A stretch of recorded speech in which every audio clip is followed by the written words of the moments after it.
استاد خوا کې دلته کې هغه چې د اختر په ورځ شپو کې هغه پټاخي جوړول او بارود وکړه خلاص شو هغه سړی چې پکې مړ شوی و دلته کې د غریب آباد کې چرته شوی نو دلته د خلکو د پته نه وي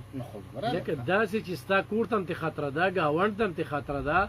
نو په کار د چې تاسو وګوره په خپل نه شوي موږ ته خو ویل شي کنه چې موږ په درله خبرو کو چې پولیس ته ور پګوته کو چې دې ځکه دا دی مشکوک خلکا د دې باندې غون نظر ساتل پکار بل لفن یو ګوګ نیوز پکې دا چې عمران خان صاحب د ملکی حالات او عالمي حالات په تناظر کې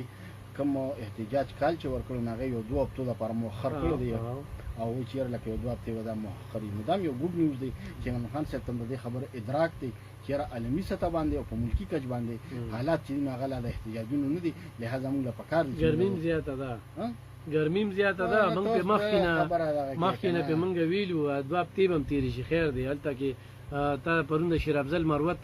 د غوړې دلی دوی کې زدا سنر نه وینم چې دوی احتجاج وکړي یا د سو قیادت کې د بار کې وسره کم دي پرونه د شیر افضل مروت دا بیان چې وګوري نو هغه ډیر خیران کون دي چې هغه و چې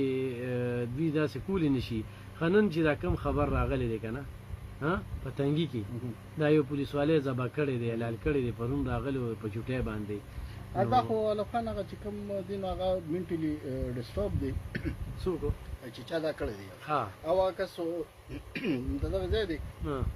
هغه منټلی ډیسټرب دی ها او خو دا کوم پولیس والا چې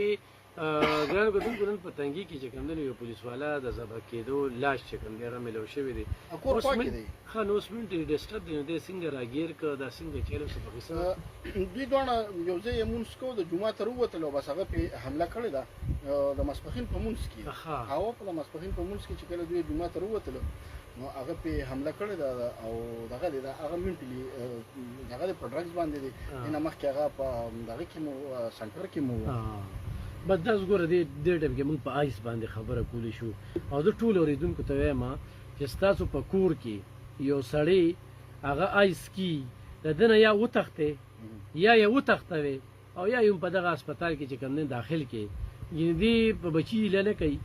دی په مور لنه کوي په پلاری لنه کوي په خزي لنه کوي او دا ډېر کیسونه زموږ په علاقه کې راغلي چې خزه په تبر والده په چاړه باندې وخل شوی دی بچی لال کړی دی نو لخوا دا سیدا په جمعات کې چې کوم دی په پولیس والا باندې دا وارلیس اپریټر د ډیوټي چې کومه ده په پیښور کې و